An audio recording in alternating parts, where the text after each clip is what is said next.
आज हम आपके सामने क्लास 9th का चैप्टर 10 जो ललद्य एक कवित्री हैं उन्होंने जो रचनाएं की हैं वाक्य रूप में की हैं, उनके वाक्य प्रस्तुत करने जा रहे हैं। उनसे संबंधित क्वेश्चन आंसर भी हैं।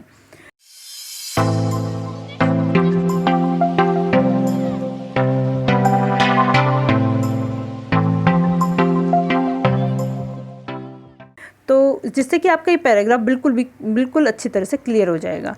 फर्स्ट आपका जो वाक्य दे रखा है वो कुछ इस प्रकार से है। रस्सी कच्चे धागे की खींच रही मैं नाव, जाने कब सुन मेरी पुकार, करें देव भव सागर पार। तो इसमें कह रहे हैं रस्सी कच्चे धागे की। तो क्या कह रहे हैं कवि कि रस्सी, तो जो रस्सी है, रस्सी किसे बोला गया है? शरीर। और कच्चे धागे का, जो हमारा शरीर है किस तरह का है? जैसे कच्चा धागा होता है वैसे हमारा शरीर है। खींच रही मैं नाव, और मेरी जो आत्मा है, मैं किसके लिए बोलेगा? मेरे आत्मा को।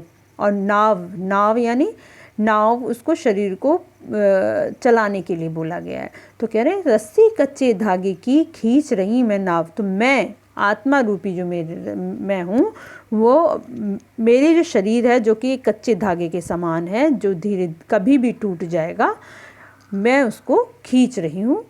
जाने कब सुन मेरी पुकार, और मैं नहीं जानती कि कब मेरी पुकार सुनेंगे, करे देव भव सागर पार। देव यहाँ ईश्वर भगवान, भव सागर यानी संसार रूपी सागर। जो संसार रूपी सागर में जो मनुष्य रहते हैं उसके लिए भव सागर बोलते हैं। और भव सागर कहते हैं उसके बाद जो ईश्वर से मिलन होता है सीधे हम सबका। तो वो कह रहे हैं कि हमारे जो शरीर है वो कच्चे धागे के समान है, जैसे वो कभी भी टूट सकता है, या उसका निश्चय ही है कि वो कभी ना कभी समाप्त होगा ही। खींच रही मैं नाव, और आत्मा रूपी मेरी जो मैं हूँ, अम्मा नाव रूप में जो मैं निवास करके अपने शरीर को खींच रही हूँ, उसका जाने कब सुन मेरी पुकार, और उसकी मेरी पुकार मेरे प्रभु कब सुनेंगे, जो मेरे को इस संसार रूपी सागर से पार करेंगे, यानी अपने में समाहित करेंगे। आत्मा परमात्मा में कब मिलेगी।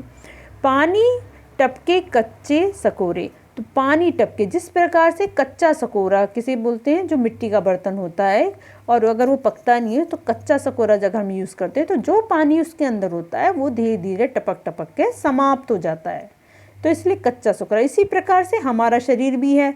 कच्चा इसलिए कहा गया है क्योंकि इसका भी अंत निश्चित है। और पानी किसे कहा गया है? अपने को बोल रहे हैं। तो पानी टपके कच्चे सकोरे, व्यर्थ प्रयास हो रहे मेरे।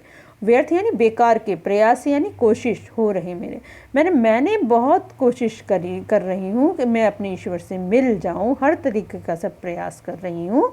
क्यों? और मेरा शरीर कच्चे सकोरे के समान हुआ है, कभी भी मेरा शरीर समाप्त हो सकता है। ये जो पानी उसके अंदर से टपक रहा है, मेरे शरीर का जो समय नष्ट हो रहा है, धीरे धीरे समय ख़त्म हो रहा है जीने का, ये कब, पता नहीं कब मैं इसमें से अलग हो जाऊं, और मेरे सारे ही प्रयास बेकार हो रहे हैं ईश्वर से मिलने के। जी में उठती रह रह पुकार, जी यानी मन में बार बार उठती है, रह कर यानी बार बार मेरे अंदर हुक होना है। हुक क्या होती है? हुक होती है तड़फ होना, किसी से मिलने का प्रयास करना। घर जाने की चाह घेरे, मैं चाहती हूँ कि ईश्वर रूपी जो घर है, क्योंकि संसार रूपी घर तो हमें किसी ना किसी समय त्यागना है, और मैं चाहती हूँ कि ईश्वर रूपी घर में जाकर मैं उनसे मिल जाऊँ, मैं अपने ईश्वर को पालूँ। घेरे यानी उनकी चाह, मतलब इच्छा है कि मैं अपने ईश्वर से मिल जाऊँ। तो कुल मिला के इसका जो अर्थ है वो यही है कि कवित्री कहना चाहती है कि हमारा शरीर कच्चे धागे के समान है, या कच्चे सकोरे में जैसे पानी भर देते हैं उसी तरह से धीरे धीरे टपकता रहता है, उसी प्रकार से हमारा शरीर का भी धीरे धीरे समय ऐसा आ जाता है कि हमें वो शरीर त्यागना ही पड़ता है। और कवित्री बहुत कोशिश कर रही है कि वो उस भव सागर से, यानी संसार रूपी सागर से अलग होकर अपने ईश्वर से मिल ले, लेकिन जो भी प्रयास कर रही है वह सब असफल होते जा रही हैं। तो अब इससे संबंधित जो क्वेश्चन आंसर है देख लेते हैं, और बिल्कुल क्लियर हो जाएगा आपके जितना भी इसमें डाउट होगा, क्योंकि जब हम क्वेश्चन आंसर करते हैं तो आराम से पैराग्राफ समझ में आता है। तो पहला क्वेश्चन है, उपयुक्त काव्य में नाव किसका प्रतीक है? मानव शरीर का। जैसे मैंने बताया कि मानव शरीर रूपी जो उसका वो है नाव, उसको खींच रहे हैं। जीवन रूपी भवसागर पार करने के लिए कवित्री ने क्या आवश्यक बताया है? भेदभाव से ऊपर निष्पक्ष प्रभु भक्ति। तो वो कहने बस खाली प्रभु की भक्ति है, बिना किसी सोचे कि जो नहीं हमने कितने ऐसे करके हम पहुँचेंगे, वो कुछ नहीं होता। बस बिना भेदभाव के ही अपने ईश्वर की भक्ति करें, मन से भक्ति करें। कवित्री के अनुसार कौन से प्रयास व्यर्थ हो रहे हैं? कवित्री के अनुसार प्रभु मिलन के प्रयास व्यर्थ हो रहे हैं। उपयुक्त वाक्य में घर किसका प्रतीक है? घर है परमात्मा यानी ईश्वर का प्रतीक है। कच्चे सकोरे का क्या अर्थ है? स्वाभाविक रूप से कमज़ोर, या फिर कच्चे सकोरे कमज़ोर भी, और या फिर कह सकते हैं कि अंत समय आने का निष्कर्ष है, समय का ख़त्म भी होना भी हम कह सकते हैं, धीरे धीरे करके समय से कमज़ोर पड़ते हुए ख़त्म होना। प्रश्न आपका दूसरा इसमें वाक्य दे रखा है, खा खा के कुछ पाएगा नहीं। तो कह रहे खा खा के, वो कह रहे हैं कि लोग कि हम जो लगे रहते हैं, कवित्री कहना चाहती है मनुष्य तो सांसारिक भोग में जो लीन रहता है ना, कि हमें कुछ मिल जाए, भोग से प्राप्त नहीं हो पाते। तुम भोगों को ही अपने अंदर लेना चाहते हैं कि ये भी प्राप्त हो जाए, वो भी प्राप्त हो जाए, या तुम्हारे पास वो चीज़ है। न खाकर बनेगा अहंकारी। और अगर तूने सोचा कि इन सब चीज़ों के चक्कर में ना पड़ के, गलत कामों के चक्कर में ना पड़ के वो है उससे अलग, तो तुम्हारे अंदर अहंकार की भावना आ जाएगी। अगर तू भोग नहीं करेगा तो क्या हो जाएगा कि उसके विरुद्ध वो तुम्हें लगेगा कि मैंने तो कभी कोई ऐसा काम किया ही नहीं जो मैंने गलत करा, तो तुम्हारे अंदर उस समय अहंकार या घमंड आ जाएगा। सम खा तभी होगा संभावी। और सम यानी समान रूप से खा, समान रूप से यानी ना तो ऐसे कर कि भोग में ही डूबा हुआ है, ना तो ऐसे कर कि बिल्कुल भी नहीं लेगा। सम यानी बीच का रास्ता। खा तभी होगा संभावी, तभी तू संभावी बनेगा, यानी तभी तू समानता की भावना अपने अंदर रखेगा जब तू समान रूप से ही कार्य करेगा, सब समान रूप से ही चीज़ों को करेगा। खुलेगी साकर बंद द्वार की। और ये इसी तरह से अगर तू करेगा तो जो तेरे बंद द्वार की साकर का मतलब क्या है? ईश्वर का दरवाज़ा। तो जो ईश्वर का दरवाज़ा है वो भी खुल जाएगा। क्यों? क्योंकि तूने तो कोई ऐसा ना तो कभी घमंड कराया और ना ही तूने गलत काम कराया। भोग अगर तू ये सोचता है कि सुख दुख और भोग त्याग के बीच में समान भाव से वो रखने का सीखेगा, तो उसी से ही तो प्रभु प्राप्ति के बंद दरवाज़ों को खुलवा सकता है। और सोचेगा कि नहीं मैं भोग करूँगा और नहीं करूँगा, उससे तो खुलवा सकता है, ऐसा नहीं है। इसका मतलब यह है कि अहंकार भी नहीं करना चाहिए और किसी को बहुत ज़्यादा कष्ट भी नहीं पहुँचाना चाहिए। बीच के रास्ते में रहना चाहिए जिससे कि ईश्वर तुम्हें प्राप्त हो सके। तो इससे संबंधित प्रश्न उत्तर क्या है? कवित्री काव्यांश में कुछ खाने की बात कह रही है। कवित्री उपयुक्त काव्यांश में विषय वासनाओं का भोग करने के बात कह रही है, यानी वासनाओं यानी क्योंकि सब चीज़ तुम्हें प्राप्त हो जो तुम्हें चाहिए, तो तुम्हारे अंदर अहंकार होगा। और अगर नहीं होगा तो भी अहंकार हो जाएगा। क्यों? क्योंकि मैंने तो कभी इन चीज़ों के लिए करा ही नहीं, मैं तो इनसे अलग हूँ, तो वो उसका भी अहंकार आ जाएगा तुम्हारे अंदर। तो इन दोनों में से अलग रास्ता अपनाओ। काव्यांश में आया पद न खाकर किस ओर संकेत करता है? कवित्री ने उपयुक्त काव्य में न खाकर का प्रयोग कर विषय वासनाओं के त्याग की ओर संकेत किया है। उनके अनुसार मनुष्य इन विषय वासनाओं का त्याग कर अहंकारी हो जाता है। मतलब अगर उसने वासनाओं का प्रयोग नहीं किया है, वासना क्या होती है? जो तुम्हें आराम दे, हर तरीके से तुम्हें खुश रखे, आराम करे कि भाई मेरे पास गाड़ी है, बंगला है, ऐशो आराम है, वो सब वासनाएं होती हैं, हर चीज़ की प्राप्ति हो जाना।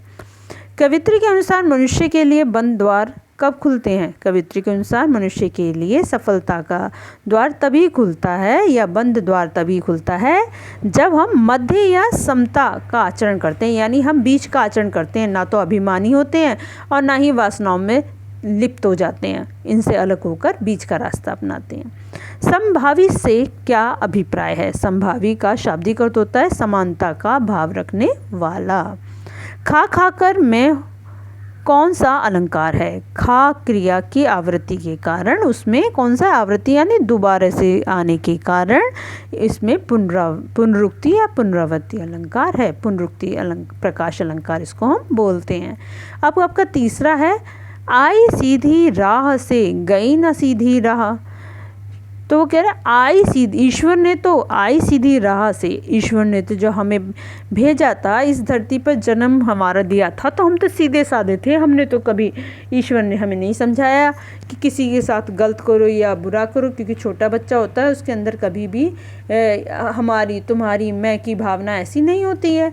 गई न सीधी राह, लेकिन जब हमने संसार को में रहना शुरू करा तो उस समय हमारी जो राह थी, हमारा जो रास्ता था, जिस समय हमारा अंत आ रहा, तो हमने तो सीधा रास्ता अपनाया ही नहीं, हमने तो और अलग अलग तरीके के रास्ते अपना लिए।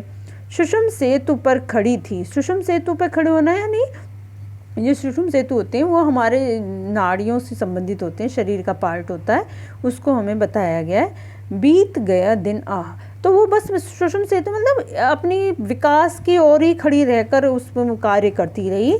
बीत गए दिन हाय, और ऐसे धीरे धीरे करके बस उसी के लिए मैं और हो जाऊंगी और तरक्की होगी मेरी, मैं अपना विकास करूंगी, अपने शरीर में उन क्षमताओं का विकास करूंगी। ऐसे करते करते उसके सारे दिन ही बीत जाते हैं। जेब टटोली, और जब उसने उस समय जेब टटोलना यानी जेब कुछ ढूंढना, कौड़ी ना मिली, कौड़ी होती है पैसा, एक कौड़ी भी उसको नहीं प्राप्त हुई। यहाँ का मतलब ये है कि जब मैंने अपने अंतर मन में झांक के देखा, जेब टटोलना, जब मैंने अपने अंतर मन में झांक के देखा कौड़ी ना मिली, तो मैंने तो कोई काम ही नहीं किया ऐसे।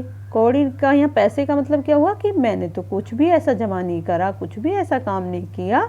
मांझी को दूं, यानी जब ईश्वर मांझी के रूप में हमें लेने आएंगे तो मैं उन्हें क्या क्या उतराई, उन्हें मैं क्या उतराई दूंगी, क्योंकि मैंने तो कोई कार्य ही ऐसा नहीं किया जिससे मैं अपने को उतराई के रूप में उन्हें बता सकूं कि मैंने ये अच्छे कार्य किए हैं, मैंने इस तरह का कार्य किया है। क्योंकि वो तो बस अपनी तरक्की में और अपनी ही को विकास में ही लगी रही, उसने कोई भी ऐसा कार्य नहीं किया है। तो इससे संबंधित प्रश्न है, आई सीधी राह से गई न सीधी राह का आशय स्पष्ट कीजिए। तो उत्तर क्या होगा, उपयुक्त पंक्ति के माध्यम से कवित्री कहती है कि मैं प्रभु की प्राप्ति के लिए संसार में सीधे रास्ते से आई, अर्थात जन्म लिया, परंतु यहाँ आकर संसार उलझनों में फंसकर मैं सीधी वहाँ नहीं पहुँच पाई, जिस रूप में आई थी उस रूप में नहीं पहुँच पाई, हर तरह का कार्य मैंने वहाँ पर किया। उपयुक्त पंक्ति का भावार्थ अपने शब्दों में लिखिए। तो क्या होगा इसका भावार्थ, उपयुक्त पंक्ति में कवित्री अपनी मजबूरी को प्रकट करते हुए लिखती है कि मैं जिस उद्देश्य को लेकर इस दुनिया में सीधी मार्ग से आई थी, उस उद्देश्य को सांसारिक बंधनों में फंसकर मैं भूल गई। मैं जीवन की सूक्ष्म नाड़ी के सहारे कुंडलियाँ जागरण में लगी रही। तो आप देखते होंगे जब आप बैठते होंगे, पीछे हमारी जो रीढ़ की हड्डी होती है उसमें कुंडलियाँ होती हैं, उनको जागृत करने में यानी उसी का विकास करने में लगी रही, उसमें जीवन बिता दिया। जीवन के अंतिम समय जब मैं स्वयं को परखा तो कुछ भी हाथ न लगा, मतलब जब मैंने देखा कि मैंने क्या कार्य किया है ऐसा, तो उसके हाथ में तो कुछ भी नहीं था। अब मैं चिंतित हूँ कि भवसागर से पार उतारने वाले प्रभु रूपी मांझी को मैं उतराई में क्या दूंगी, यानी उन्होंने जो मेरे लिए जो कार्य मेरे को वहाँ पर पहुँचने के लिए करना है, तो मेरे कर्म भी तो अच्छे होने चाहिए, पर मैं उनको क्या उतराई दूंगी, यानी उन्हें क्या पैसे दूंगी, क्या उसके बदले में दूंगी। उपयुक्त पंक्ति का काव्य सौंदर्य स्पष्ट कीजिए। उपयुक्त काव्य सरल एवं सहज भाषा में उपयुक्त है, जिसमें लोग जीवन के उपयोग होने वाले शब्दों का प्रयोग किया है। सीधे राह, सूक्ष्म सेतु, जेब टटोली इत्यादि प्रतीकार्थक निहित है। प्रतीक के रूप में, हम प्रतीक के रूप में इसको देख सकते हैं, अतः अन्योक्ति अलंकार है। सूक्ष्म सेतु में सा की आवर्ती के कारण अनुप्रास अलंकार भी है। कौड़ी ना मिली मुहावरों के प्रयोग से भाषा अत्यंत प्रभावी बन गई है। तो ऐसे वर्ड जब यूज़ करते हैं तो कविता में उसका और भी अच्छा सुंदरता आ जाती है। थल थल में बसता है शिव ही, भेद न कर क्या हिंदू मुस्लिम। तो थल थल यानी हर स्थान में, हर जगह पर बसता है शिव ही। शिव का मतलब होता है ईश्वर, ईश्वर तो हर स्थान पर विराजमान है।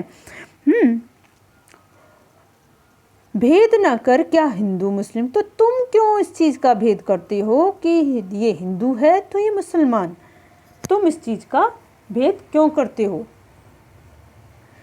ज्ञानी है तो स्वयं को जान, अगर तू ज्ञानी है तो पहले अपने आप को जान, अपने बारे में जान, अपने अंतर्मन को देख, वही है साहिब की पहचान। अगर तूने अपनी आत्मा को पहचान लिया और अंतर्मन को पहचान लिया तो वही तुमने साहिब यानी ईश्वर को भी पहचान लिया है। अगर ईश्वर की प्राप्ति करना चाहते हो तो पहले अपने अंतर्मन को स्वच्छ करो, अपने अंतर्मन को पहचानो, क्योंकि आत्मा ही में ही परमात्मा विराजते हैं या परमात्मा रहते हैं।